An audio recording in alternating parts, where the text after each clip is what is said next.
Legenda Malin Kundang. Kisah ini terjadi di pesisir pantai di Sumatera Barat. Dikisahkan terdapat sebuah keluarga yang hidup dalam kemiskinan. Untuk mengubah nasib, sang ayah pergi merantau, meninggalkan istri dan anaknya yang bernama Malin Kundang. Aku berangkat ya. Dadah. Kenapa Assalamualaikum lama sekali? Selamat pagi, Bu. Selamat pagi juga, Malin. Aku ingin hendak pergi memancing, Bu. Ya, hati-hati di jalan, Malin.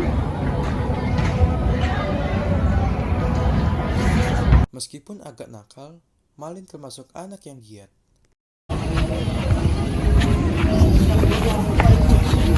Lihat, Ibu, aku mendapatkan ikan yang besar hari ini. Wah, hebat. Nanti Ibu akan makan ikan dari pesan kamu. Seiring berjalannya waktu, Malin kecil tumbuh menjadi seorang pemuda yang gagah. Ia merasa kasihan terhadap ibunya yang terus bekerja, membanting tulang sendirian. Ia bertekad untuk merantau demi membantu sang ibunda. Malin, apakah kamu hendak merantau? Iya Ibu, doakan saja aku berhasil supaya bisa membantu Ibu. Hei Malin, ayo berangkat. Ibu, aku sudah dipanggil nakoda. Aku berangkat dulu ya. Sampai jumpa. Baiklah, Malin. Hati-hati di jalan, Nak.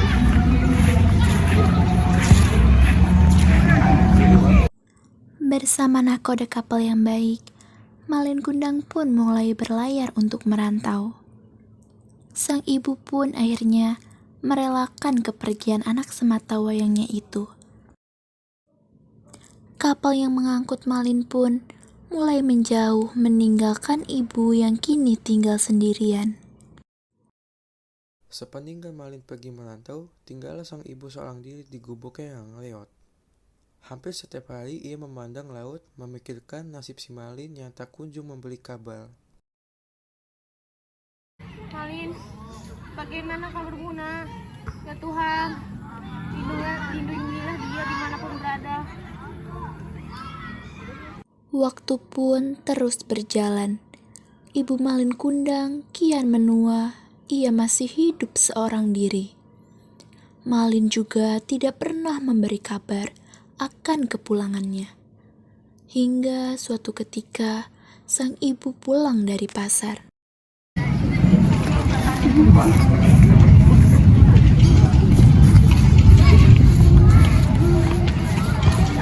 Wah, ikan segar sekali di pasar. Wah, tentu saja Ibu. Ikan segar, badan bugar. Dulu Malin suka sekali ikan tumis buatanku.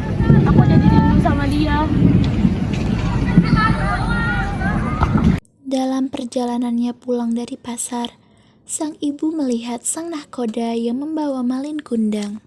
Sang nahkoda pun menceritakan semua tentang Malin Kundang kepada ibunya. Itu kan Pak Nakoda yang kemarin. Pak Nakoda. Wah, ibunya Malin. Bagaimana kabar Bu Malin? Malin kini setelah sukses Bu. Dan dia setelah memiliki istri. Dan saya dengar ia akan berlagu esok hari. Ibunya terlihat sangat bahagia mendengar berita dari nahkoda tersebut. Malamnya, sang ibu segera ke dapur untuk memasak. Rasa lelah tidak ia hiraukan demi menyambut kedatangan Malin Kundang. Akan kumasak ikan tumis kesukaan Malin. Akan kubuatkan juga untuk istrinya. Akhirnya, sang fajar pun menyingsi. Hari di mana Malin akan tiba di kampung halamannya. Sang ibu bergegas berlari menuju pantai.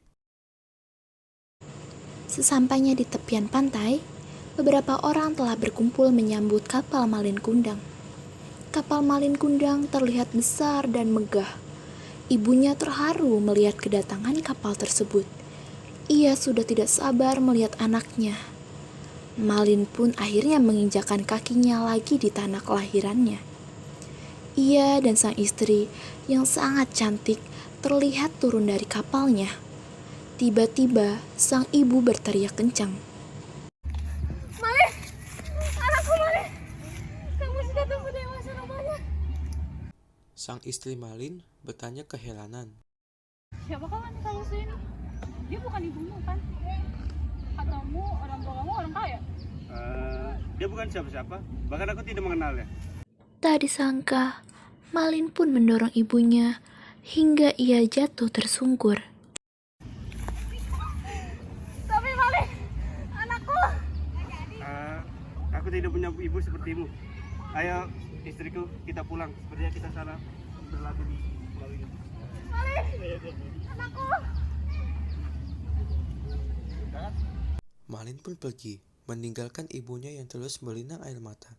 Sang ibu tak menyangka, anaknya yang dulu dirawatnya berubah menjadi anak yang durhaka. Sang ibu selalu berdoa memohon kepada Yang Kuasa.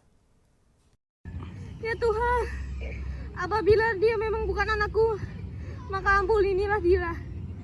Jika memang dia Malin anakku, aku mohon keadilan untukku ya Tuhan.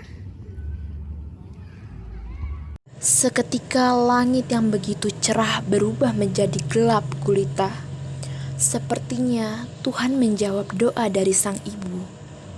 Hujan badai yang dahsyat menghadang kapal Malin Kundang.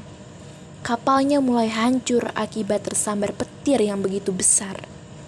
Seluruh awak kapal terlihat sangat panik. Begitu pula dengan sang istri. Sang istri pun meninggal tertimpa oleh tiang-tiang kapal. Kapal terus terombang-ambing di lautan lepas hingga menepi di sebuah pulau. Secara perlahan kapal pun karam. Malin Kundang pun terdampar di sebuah pulau tersebut. Ia terlihat begitu lusuh dan tak berdaya.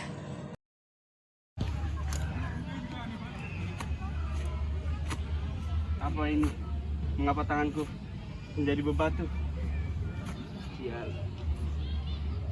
Ia bersimpuh memohon ampun, namun terlambat.